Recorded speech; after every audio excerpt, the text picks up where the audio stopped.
কুয়াশার দাপট, দৃশ্যমানতা কমেছে নদীপথে, খুব কম সংখ্যক চলাচল হচ্ছে নৌকা, একসঙ্গে পারাপার হচ্ছে না দুটি নৌকা, এমনটাই জানা যাচ্ছে। শামীম মোল্লা প্রতিনিধি রয়েছেন টেলিফোন লাইনে। শামীম, এই পরিস্থিতিতে যারা যাত্রী রয়েছেন তাদের কি ধরনের সমস্যার সম্মুখীন হতে হচ্ছে?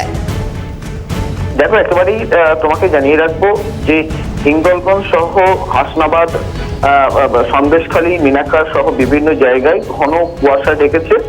মূলত এই প্রত্যন্ত এলাকাগুলি বিভিন্ন নদী কুয়াশায় ডেকে যাওয়ার ফলে দৃশ্যমানতা কমে গেছে এবং তাই নৌকা চলাচল করতে প্রচন্ড সমস্যা হচ্ছে মূলত এই নৌকার মাঝিদের। সেই কারণে নদী পার হতে আসা যাত্রীদের তারা ধীর গতির সম্মুখীন হচ্ছে, পারাপার করতে তারা অনেকটা সময় যাচ্ছে। এবং তোমাকে জানিয়ে রাখবো যে নদীতে দুই সাইড দিয়ে নৌকা চলাচল করলেও বর্তমানে এক সাইড দিয়ে নৌকা চলাচল করতে হচ্ছে, কেননা যে কোনো মুহূর্তে এই দৃশ্যমানতা কম থাকার জন্য নৌকার সঙ্গে ধাক্কা লাগতে পারে, ফলে কিছুটা হলেও সমস্যায় রয়েছেন নিত্যযাত্রীরা। তাহানা, ধন্যবাদ শামীম।